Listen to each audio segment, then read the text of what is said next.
A polêmica da semana. O presidente Jair Bolsonaro assinou um decreto com novas regras para o uso de armas no Brasil. Com essa mudança, atiradores esportivos, colecionadores e caçadores poderão comprar mais munição e transportar as armas já carregadas. Confira na reportagem. Depois de 2 meses de discussão, Jair Bolsonaro assinou o decreto que facilita a compra, o porte e o transporte de armas de fogo e munição. Atualmente, qualquer pessoa que tenha arma de fogo pode comprar até 50 cartuchos de munição por ano. Agora, esse número passa para 1.000. O proprietário rural também poderá usar a arma dele em toda a propriedade e não só dentro da casa que fica no campo. Os soldados com até 10 anos de atividade terão direito ao porte de arma de fogo.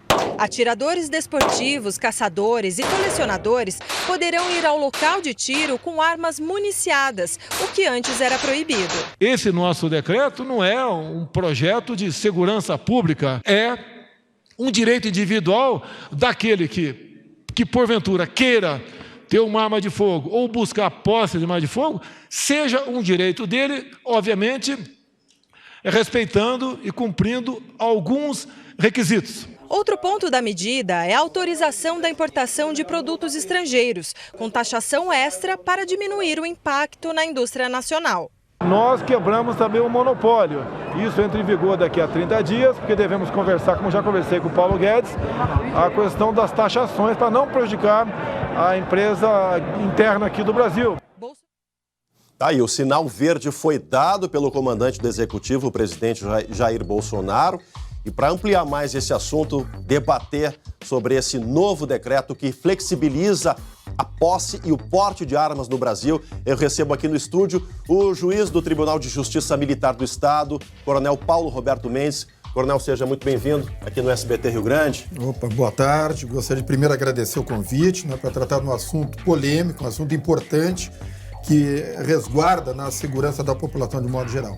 Coronel, questão técnica desse decreto. Ele, desde o início do governo, e era um compromisso de campanha do presidente Jair Bolsonaro, depois que eleito, começou a dar seguimento a isso. Primeiro, flexibilizou a questão da posse, nas propriedades rurais, na defesa do lar do cidadão brasileiro, e agora um segundo movimento mais acessível ao porte de armas. Na prática, o que esse decreto deixa claro, Coronel?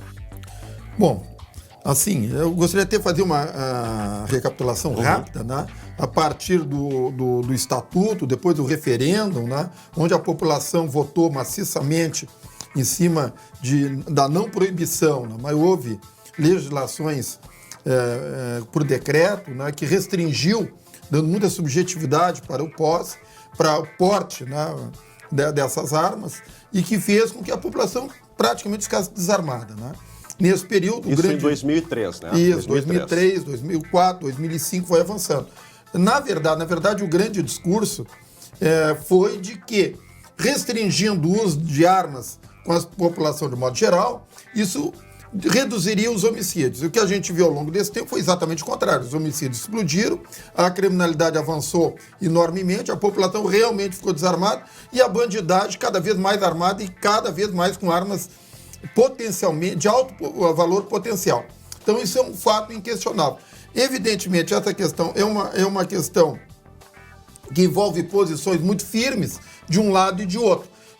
A minha visão é como policial e é como cidadão que vê esse assunto aí todo dia. Agora mesmo, essa semana, aí nós vimos lá no Rubem Berta, a esposa de um soldado chegando em casa com seu veículo, foi atacada com bandidos armados e, para a felicidade dela, o esposo estava atento e acabou disparando e até ferindo de morte um. Mas isso é exceção da regra. A regra é que o bandido sabe que a população está desarmada, elege os alvos e aí faz com naturalidade toda essa questão. O que a gente tem visto ultimamente? O governo atual já se elegeu com essa bandeira de flexibilizar essas leis, já tomou algumas medidas nessa direção e vem flexibilizando. Chegou a hora agora, primeiro ele tirou a subjetividade, agora avançou em cima dessas pessoas que usam armas para tiro ao alvo, enfim, para colecionadores, caçadores, e tal, atiradores meio profissionais. rural. E me parece que essa flexibilização ela vai continuar, né, porque é uma questão ideológica, né, do governo atual, de que tem que garantir a segurança da população. Quer dizer, é um direito que cada um de nós temos de nos defender da bandidagem. Né? Agora, Coronel, evidentemente que a questão ela é debatida no Congresso, na esfera política.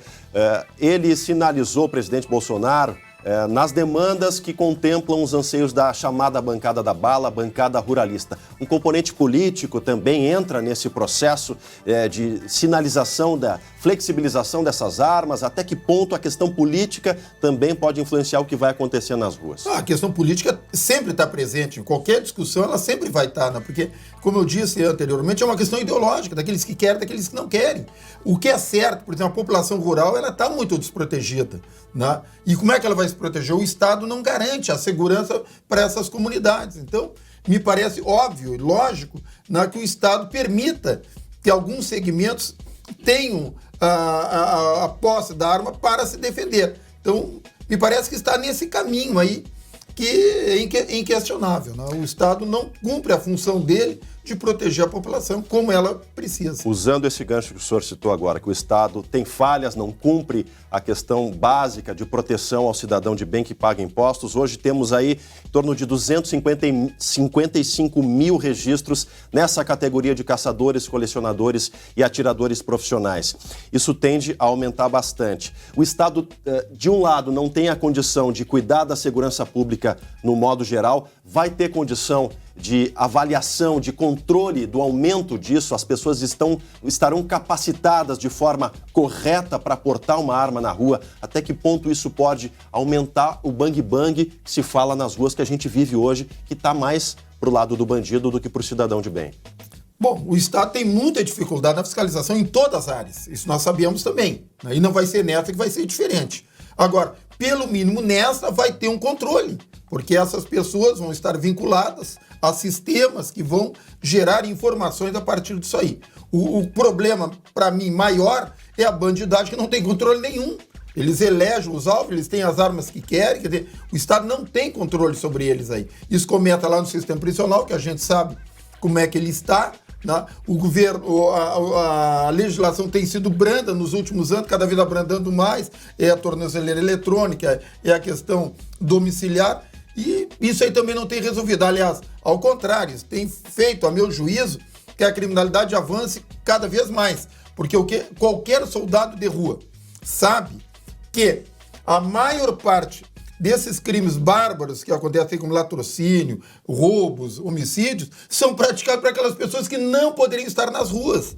São pessoas de progressão de regime aí, e dessas outras alternativas que a legislação tem permitido e que fazem com que essas pessoas não estão nem aí para a aplicação do Código Penal ou essas leis aí. Elas tomam as decisões de vitimizar a população e estão fazendo, como a gente vê todos os dias.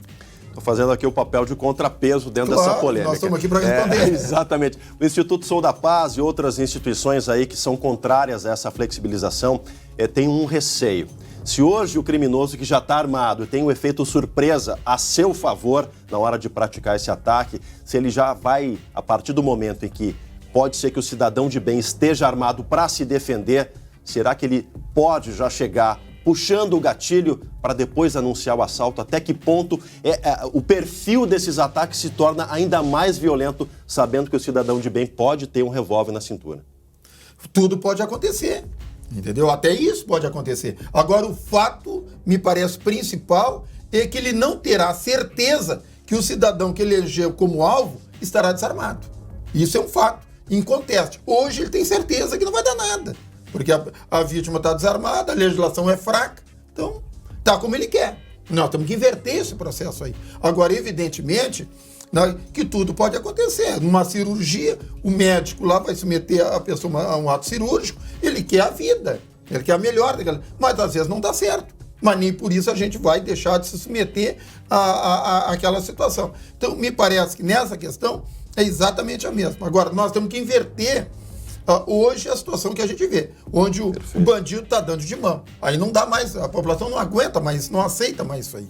13 anos do Estatuto do Desarmamento, 65 mil homicídios ao ano. Realmente é uma situação que chegou num grau crônico, caótico. Resta a população e a comunidade, a sociedade brasileira acompanhar os próximos passos e verificar se esse cenário vai reverter a favor da sociedade, né, Coronel? É verdade. Agora, a população, de novo, o que tem ela não aceita mais. Porque o que tem, o que existe, não demonstrou eficácia. O que viu foi isso que eu disse, um caos total. Então tem que mudar. Bom, o que vai acontecer eu não sei, porque nós também vivemos numa sociedade extremamente violenta, onde as coisas, qualquer discussão acaba muitas vezes num problema maior. Agora, a bandidagem, isso é verdade, se aproveitou de todo esse terreno que é fértil a ela. E nós temos que inverter isso aí. Tá certo. E parece que é por aí o caminho. Tá certo. Coronel Paulo Roberto Mendes, muito obrigado pela sua presença aqui. O senhor que foi comandante da brigada. Tem muita gente aí jornalistas, na sua época não faltava notícia. Obrigado pela sua presença aqui no SBT Rio Grande. A gente mantém contato e continuamos debatendo esse assunto, que quem ganha é o telespectador. Tá certo, Coronel? Obrigado. Valeu. Seguimos aqui com o SBT Rio Grande. Olha só,